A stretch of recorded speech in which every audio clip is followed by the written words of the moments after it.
Hey there, this is the Penny on Your Thoughts podcast, and I am your host, Penny Chason. I'm a board certified hypnotist, intuitive, and experiencer.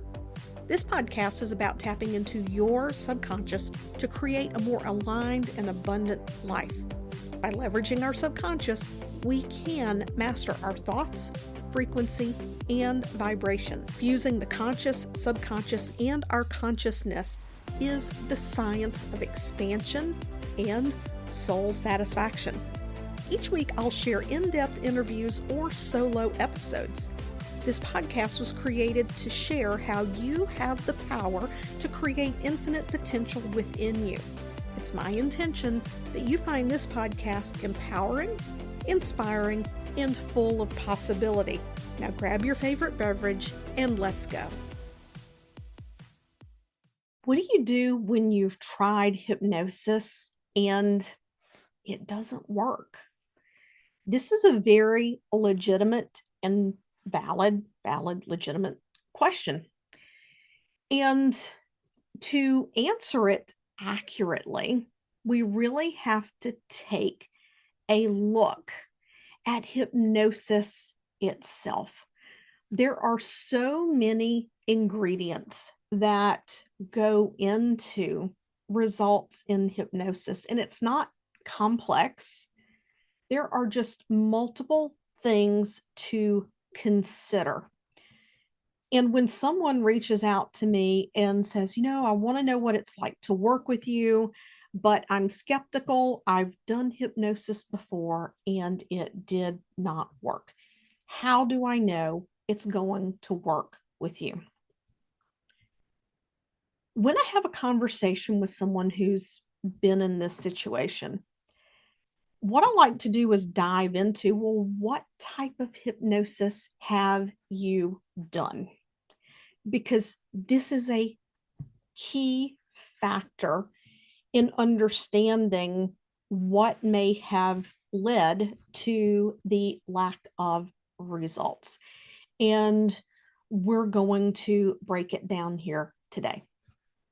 So some people have never had a session with a hypnotist. They find videos on how to learn to induce self-hypnosis.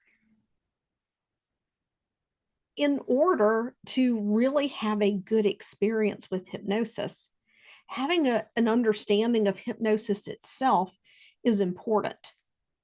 And having had the opportunity to be a student in the coaching program where I became a referral hypnotist, and having observed people who ended up becoming my clients in the coaching environment, as we all were, and then observing what happened after we did our work together, I've developed a great deal of insight around this that goes beyond what I was taught in my training. So for people who watch videos to learn how to do self-hypnosis, probably the biggest things that get in the way are, number one, there's a lack of understanding that hypnosis is not relaxation. I heard yet again just the other day another professional hypnotist explaining hypnosis as a profound state of relaxation. That is not true. Hypnosis is a state of mind. And when you get into that focused state of mind, your parasympathetic nervous system may become activated, especially if your brain goes into a theta brainwave state. Your parasympathetic nervous system gets activated, and you have this huge release of serotonin, melatonin, endorphins, and enkephalins, and you enter this bliss state, a profound state of relaxation. But hypnosis is not relaxation. It is a state of focused attention with a bypass of the critical analytical thinking part of the mind. So if you're an overthinker, you know what I'm talking about, the critical analytical thinking part of the mind, the part that wants to figure everything out. That's all hypnosis is. So when people want to do self-hypnosis and they're learning from videos how to do self-hypnosis, the lack of relaxation that one might experience when you're learning causes people to believe they can't do it. The other thing is because they're looking for this relaxation or they're expecting something to happen, the mind begins to look for that. So now we're actually engaging our thinking analytical mind instead of bypassing it. Now, can you learn self-hypnosis on your own? Absolutely. And it's going to be different for everyone. Now, there's something else that impacts every type of hypnosis, whether it's self-hypnosis, it's a classical hypnosis, a hypnosis audio, or even the deep-seated root cause work that I do. And that is the impact of your day. If you have had a stressed, harried day, and there is a lot going on, you may not settle as deeply in the hypnosis. You may not go as deep as you would like to go. We tend to forget that when we're talking about hypnosis, this is not happening inside of a vacuum. Life happens.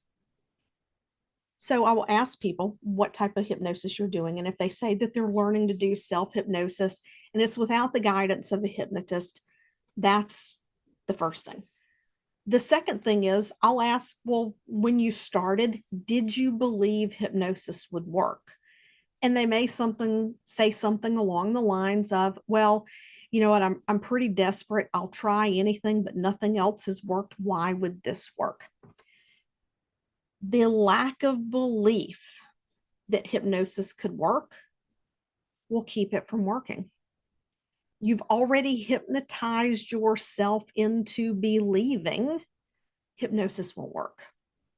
So that's a big thing. I believe it was Henry Ford that said, whether you believe you can or you can't, you're probably right. I'm going to take that quickly and translate it to a client I had once. It was when I first learned conversational hypnosis, and she came in to stop smoking. Catch this, she only smoked 1 cigarette a day. She had gotten down to 1 cigarette a day all by herself. So that first session, I thought, oh, she was in a great state of mind. I'm like, oh, this is beautiful. I did conversational hypnosis with her. She didn't have another cigarette, but she came back for her second session because I always did it in 2 sessions unless somebody was an emotional stress smoker. And when she came back, her daughter was with her, and her daughter pulled me aside. She goes, I want you to know she's really pissed at you. I said, what do you mean? She goes, well, she hasn't had a cigarette, but she's really mad that you didn't hypnotize her last time. I said, what did she think was going to happen last time? She goes, well, she thought that you were going to pull out a pendulum and hypnotize her. Okay, I got this. So I took her back. I had her tell me about her week. She had not had a cigarette. It worked. But she was angry because she believed that in order to be a non-smoker, that I had to take a pendulum and put her into trance. So what did I do? That's right. Because she had hypnotized herself into believing that if she was going to stay a non-smoker, that was what she needed. And actually, I had this happen just last year with someone else who was having an issue with writer's block. And we did the hypnosis. It was beautiful. And then they reached back out and they're like, I'm just really disappointed that we didn't actually do hypnosis. And believe me, they were subconscious a lot. Conversational hypnosis is not about a pendulum or a formal induction and talking to you about relaxation. We spontaneously tap into our subconscious mind all the time throughout the day, which is why I tell people to be careful what you're bringing into your world: news, media, music, conversations, the whole 9 yards. So what did I do? I did what he needed to believe that he had been hypnotized for the result he had already gotten. I don't have a problem with that because in that moment, I realized it hypnotized themselves. When you're doing hypnosis with people, you use what they bring to the table to help them. So when it comes to hypnosis audios, people will say, oh, I've listened to audios, they don't work. With self-hypnosis, with hypnosis audios, and working with a hypnotist, that is one sliver out of your day, out of your life. The other 99.5% of your week or of your day is where you are in your head. And if you are constantly talking about what it is that you're dealing with in your life as the glass is half empty as opposed to half full, the other 99.5% of the time, you are talking yourself out of your result on some level. Because when we're speaking of things negatively, that displays fear, that displays doubt, that displays a lack of self-belief. So we want to really pay attention to where that self-talk is. But the other thing about hypnosis audios is that most hypnosis audios have a 10 to 15 minute hypnotic induction. In other words, it's 10 to 15 minutes before you get to the good stuff. If you are an overthinker, about 4 or 5 minutes in, you're going to be sitting there going, Jesus, would they just get to the freaking point already? I want my hypnosis for more confidence.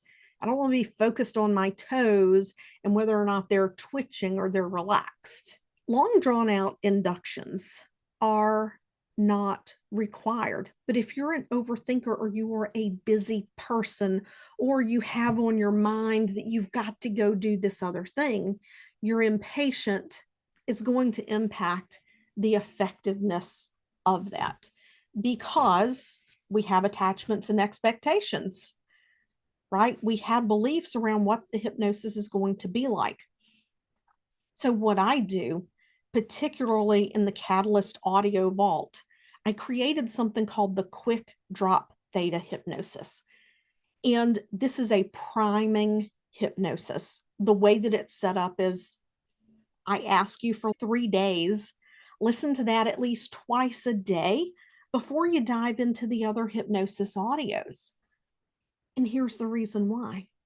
I designed that hypnosis to help even the busiest of minds learn to train their brain to go into hypnosis. And there's also confidence building, and you feel really good listening to it. It's 11 minutes, but you are training your brain to enter the state of focus attention and to enter hypnosis. And we're also creating an anchor so that when we go to the other hypnosis audios, the hypnotic induction is only 2 to 3 minutes because I've embedded this anchor that you teach yourself when you're in the hypnosis.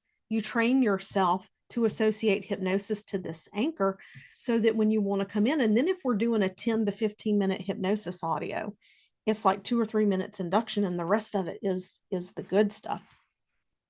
So if hypnosis audios aren't working, it could be a number of things. Maybe the tone of the person's voice doesn't resonate with you. Maybe you don't like the metaphors that they're using. Maybe it's expectation of what you should be experiencing. Maybe the induction is too long.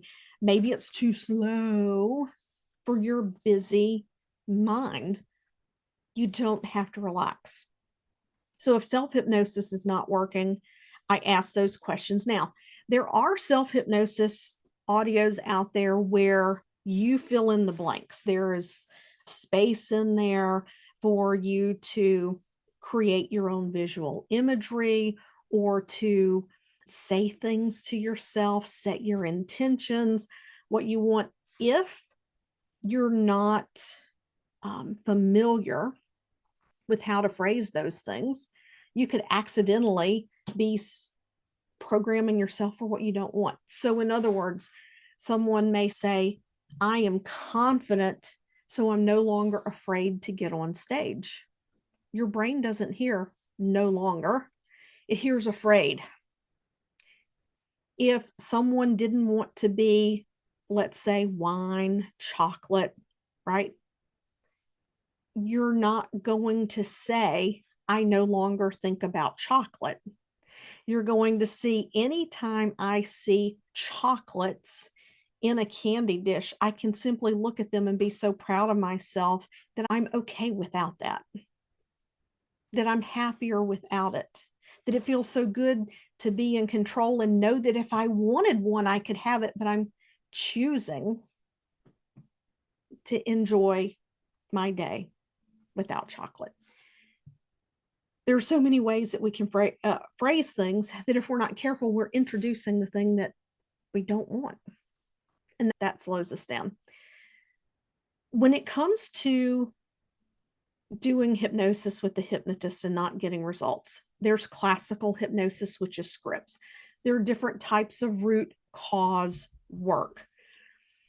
And this is where it really requires a conversation to pull things apart, because I have had people, there are a small amount of people who do not respond to hypnotic suggestion. And it's because the mind, in my understanding, is a little more hypervigilant. Now, I've only ever had 3 people I could not get into deep hypnosis. One of them had a brain injury. One had trauma that was so intense, her mind just would not let go. She didn't tell me she had trauma, but after observing what was going on, without a doubt, there was a huge degree of hypervigilance. And then I had someone who just decided they didn't want to let go.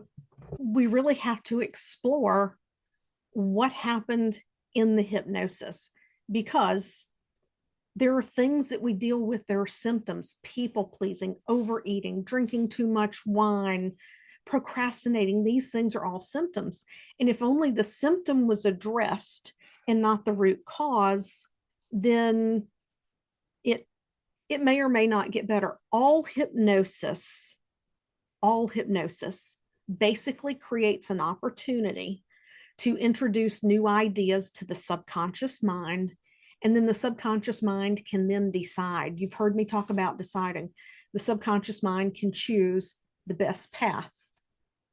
With hypnosis scripts, classical hypnosis, certain types of timelines, and all of these things, it can take longer because it's a more superficial approach. The other thing is did the hypnotist guide you deep enough into hypnosis that you're actually able to access your belief system? That can happen with classical hypnosis, that can happen with scripts, but it's not typically not an intentional process. When doing directed root cause work, achieving that deeper level of hypnosis is a directed process. And with the hypnosis that I do and that I train people to do, we actually have a feedback mechanism so that we know if the client is there, without creating a situation where the client thinks, oh my gosh, is this not working? But we're able to get that feedback, and we know whether or not it's working. Getting those insights comes from the client. Doing deep root cause work, I do not give people new beliefs. I coach them through discovering the belief that best suits them in that moment, the belief that is going to allow them to create the life that they want. Now, even with root cause hypnosis, if there is a habitual, so we have belief level insights, but if there is a habitual pattern of thinking, because it can be stimulated by beliefs and perceptions, or it could be pure habit, or both. If it has become habitual, we have to retrain the brain. And this takes conscious effort outside of hypnosis to retrain the brain to think about things in terms of the glass half full, not the glass half empty. And part of that can be addressed through hypnosis as well, because if you were to ask me at first glance, that screams a lack of self-trust to me. And that is a layer of an issue that could be addressed. Now, I also love to practice conversational hypnosis, and conversational hypnosis is unique. So when I do directed root cause hypnosis, we go in, we stretch, we pull, we bust beliefs. And this is what I train new hypnotists to do. We go through this process, how to identify, release stuck emotions, all of these things. When you have insight in that process, we go in and we lay down new beliefs. And those new beliefs come from the client before we even start the session. I investigate and find out what they want, and I'm basically giving the client's words back to them in that state. With conversational hypnosis, what we do is we find that false belief and we stretch that false belief out until we pop that loop. When we've broken that loop, it creates that same state for a new belief to be laid down. But in that moment, the client may not know what is the best operational belief for them. And it's a matter of going through and allowing the mind to collapse the peripheral beliefs and on its own adopt a new way of being. We call this processing in conversational hypnosis. Processing can take a few hours, it can take a day or two, or it can take weeks. I have had clients that we have gotten them a breakthrough in 2 calls. So we do 1 call, they process for a couple of weeks, but there's still something there. It's not quite done. We meet for a second call, we break through all of that. And it'll take 2, 3, 4 weeks. I'll check in with people. How's your processing? What are your insights? What are your ahas? How's your outcome progressing? There is a way, and I see this in hypnotists, it drives me insane. People are afraid to follow up with their clients because they've been taught by other hypnotists, no, don't follow up with them and ask them how they're doing, because then they're going to think that you question the result that you got them. There are ways to ask the question to do a status check without introducing doubt. And that is to say, hey, I would love to know what further insights you've had. When we connected, you had this insight. What else has happened? I'm excited to hear what other things have happened. How else has this impacted your life? It also allows them to connect the dots between the transformation, the breakthrough, and the other things that have happened. And it can take 3, 4 weeks. I have followed up with people and we would talk back and forth, and I would just message them back. I'm like, I can tell through our conversation you are still processing.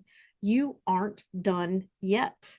I'll check in a couple of weeks and see what else is coming up for you. So it can take days or it can take a few weeks. So if you've had conversational hypnosis and it's taking you time to process, it may take a while before you fully see the results. And a lot of people out there who do conversational hypnosis, they tout a single session resolution. Have I gotten resolutions in 1 session? Yes. Is that typical? No. And that is because most of my clients are coming to me for identity related issues, which has multiple layers. There are a lot of things to dig into. The thing about conversational hypnosis is that when you're processing after conversational hypnosis, you do not want to be meditating. You do not want to be using affirmations. You do not want to be using self-hypnosis, because you will actually interfere with the processing. I also do not coach people. So when I work with someone purely conversationally, it's very different than when I do my deeper signature transformation, which is 8 to 10 weeks. The conversational process looks different. So if your hypnosis is not working, those are some things to think about that I have mentioned here. What are your expectations? Have you had a good hypnosis pre-talk?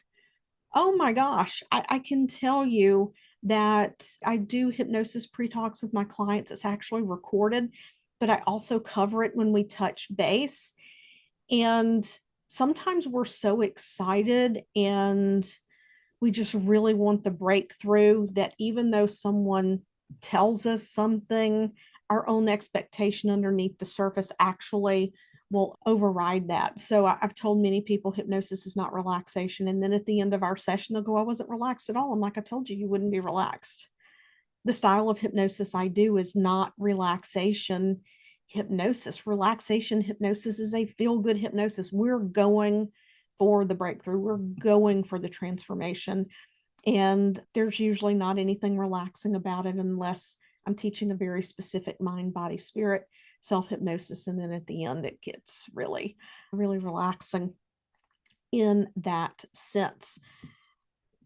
When someone reaches out to train with me, or if you're interested in hypnosis training, listening to this episode, you might be thinking, well, holy crap, how do I know what hypnosis training to take? You just shared so much, it's overwhelming. This is why I teach a systematic process. And it's the process that I take my clients through. But within this process, you learn the skills that if you only wanted to do hypnosis audios and classical hypnosis and lead group hypnosis, you get what you need for that. But then you also get the systematic process to help people shift these misperceptions and beliefs and get a breakthrough and release the emotions tied to those things. Now, when it comes to conversational hypnosis, I teach a true and pure conversational hypnosis, and my conversational hypnosis is not a part of my entry-level professional hypnosis certification. My conversational hypnosis training is for people already experienced in hypnosis and understands the subconscious, because there is not a certification with that training. There are no language patterns. There are no inductions. There are no timelines. There's none of that stuff. And we haven't gotten the website updated yet, but the conversational hypnosis programs are the Masters 1 and 2 conversational hypnosis. If you're wanting to become a hypnotist, you're new to hypnosis, then what you want is the professional hypnosis certification that teaches the systematic process. And once you've learned that and you've seen some clients and you've gotten a grasp for, okay, I am seeing what it's like to work with the subconscious now, I'm seeing these patterns, then you're ready to dive into the Masters level 1 and level 2. My next hypnosis certification training is in July the 28th through August 3rd. If you're hearing this in the early part of July, you have plenty of time. Go sign up now, and I will get your training materials out to you ASAP. We will get you added to the self-study area ASAP. It's only 25 to 30 hours of self-study before you can enter live training. And I would love to have you there. If you're curious about doing hypnosis with me, I will put the link in the show notes. Book a call. Let's explore what that looks like together. And I will see you all next week. I really appreciated having you join me today for this episode of Penny on Your Thoughts. I would really appreciate it if you would take a moment and head over to your favorite podcast platform and leave a positive review about the podcast. It helps me to reach more people, to help them to enlighten, elevate, and expand their lives. Be sure to subscribe to the show if you haven't already, and I look forward to seeing you back here again next week.